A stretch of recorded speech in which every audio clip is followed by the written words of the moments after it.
I didn't see you there. What am I doing?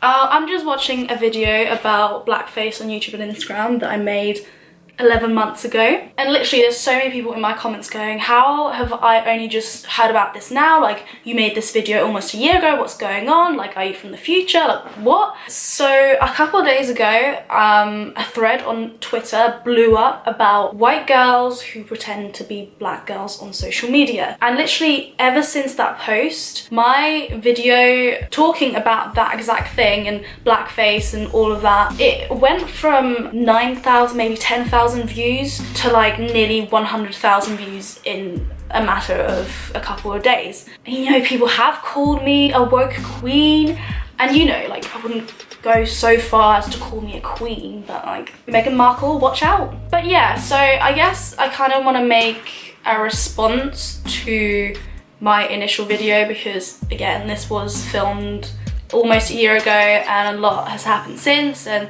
there's a lot of stuff that I want to add to it because things are kind of getting a bit confusing now. So the first thing I want to state is I'm black. Like, I don't know why I have to say this, but so many people in my comments like to say that I shouldn't be talking about this issue because I'm not black, and I am. I don't know what to tell you. Like, yes, I know I'm mixed race, but I identify as black. I'm aware of my mixed heritage and I'm proud of it, but at the end of the day, when someone asks me, like, what do you identify as or whatever, I'll say I'm black. Or when I talk about myself, I'll say, you know, as a black woman or as a black person, I think this. You know, just because someone is mixed race doesn't mean they can't speak on black issues that affect them as well. Like, I am part of the black community and this stuff affects me. The people in my video, those people were doing blackface.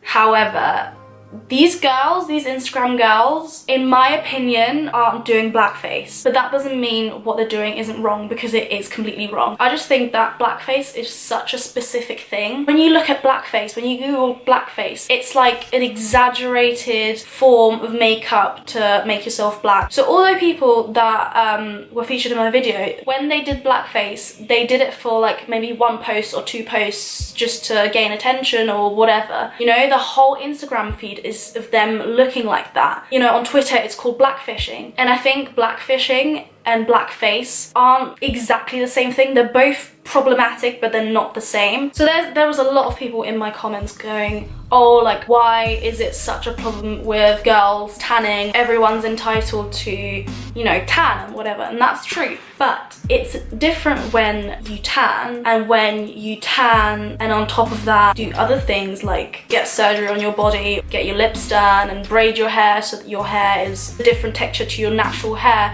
to mimic that of black people hair. And it's taking away from actual black creators on Instagram and YouTube whose job it is to promote things like these Instagram girls. They're getting sent natural hair products aimed at black people by a company sending a deep conditioner meant for curly hair to one of those white influencers. Then an actual black influencer has lost out on work because it could have been sent to them, but instead it's being sent to the white girls. The best example I can think of the damage these girls are causing to other black people is Rachel Dolezal. She went to Brown University, and that's a predominantly black university. She actually ended up getting funding and scholarships literally aimed for black people because, as we know, especially in America, there's a big divide between the opportunities that white people get and that black people get. That scholarship was meant to help a less fortunate black person wanting to study. Not only did she take up a place at this university that could have gone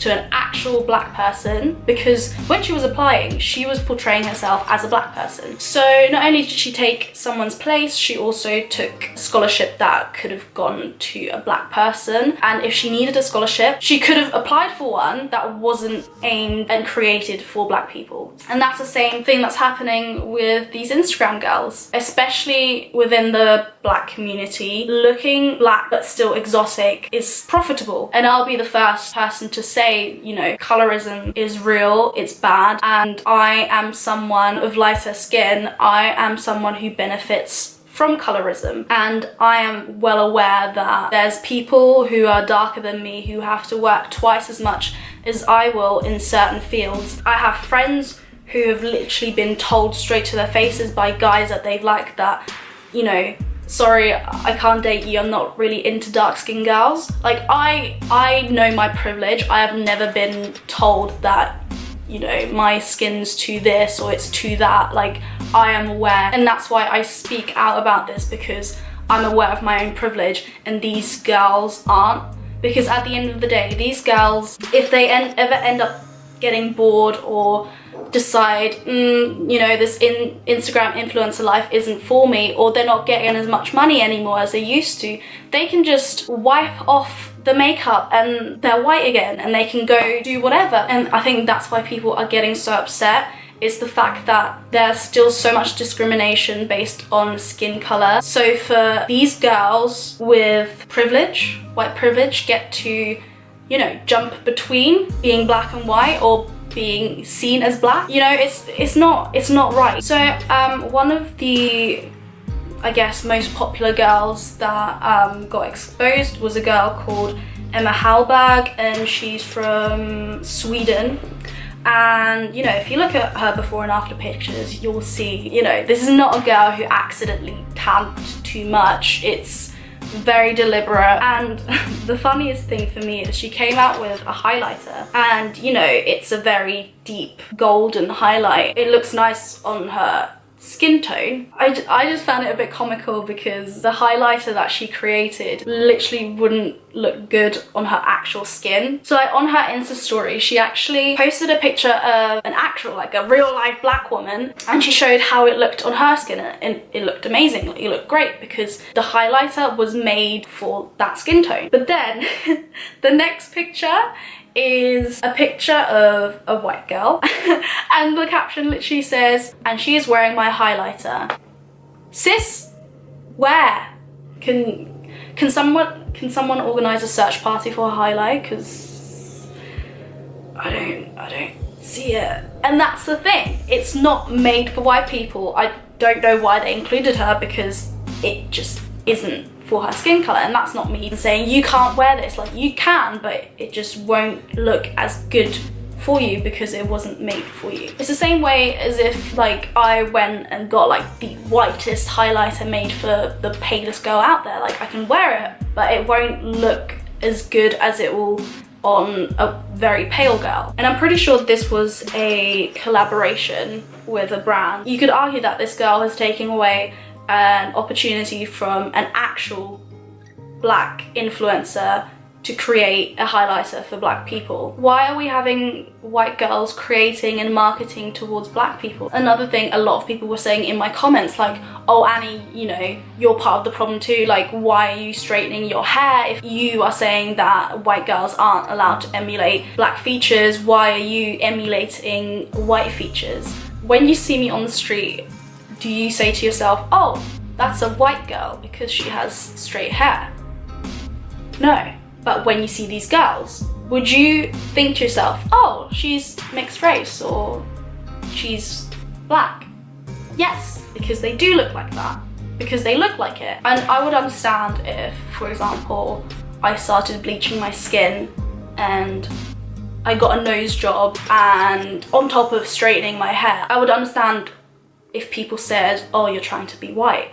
But the fact that I'm literally just straightening my hair. Another thing, a lot of people in my comments were saying, you know, oh, well, when black people bleach their skin, no one says anything.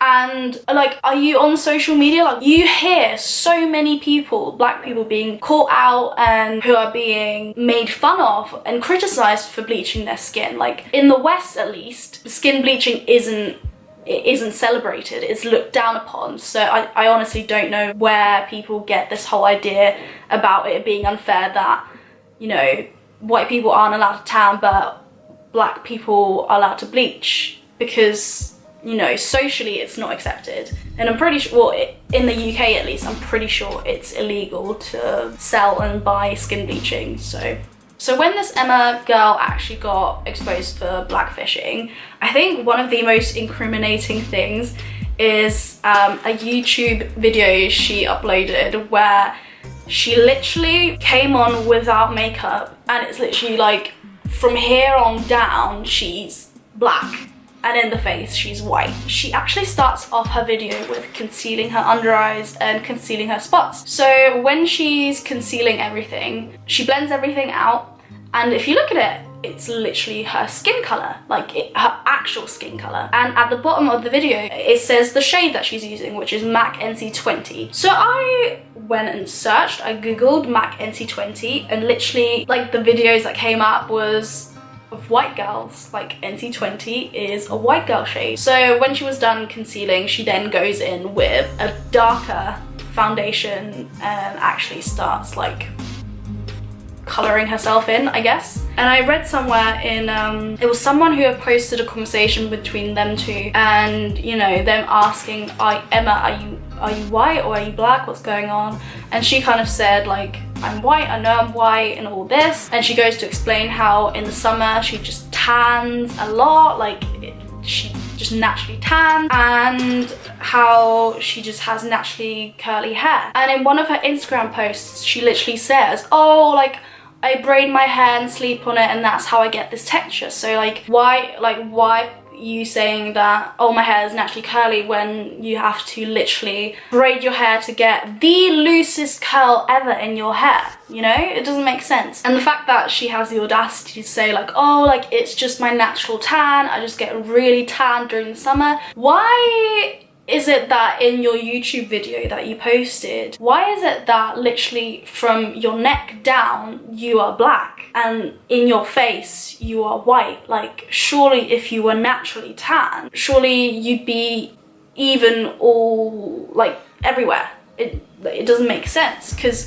even if you were wearing a hat or something, the fact that the difference is so drastic obviously means that you're doing something like fake tanning or whatever to get this kind of color. So you are literally going out there on purpose to try and emulate the skin color that you have. So yeah, I just wanted to kind of add my opinion on this issue and what I think. And yeah, as one of the first people who started talking about this, I just wanted to kind of update and clarify a few things. And yeah, so even though these girls aren't doing the traditional blackface, what they are doing is still very problematic. And the fact that, you know, when they get caught out, they don't apologize, they keep going, to me just shows that they know, because if they didn't know before, they know now, because they've received so much criticism and they haven't addressed it or haven't taken down their pictures. They're problematic, they know they are problematic, and they don't care. So yeah, I hope I covered everything that I wanted to talk about. I probably didn't, because I don't script these videos, I just, you know, talk. I am genuinely really happy that this conversation is happening, because by talking about it, this is how you resolve things. You know, if you see someone in the comments saying, why is blackface racist or whatever, don't attack them, educate them, because that's how create social change. If you enjoyed this video, please don't forget to give me a thumbs up. If you want to follow me on any other social media, just follow the link down below, and I'll see you next time.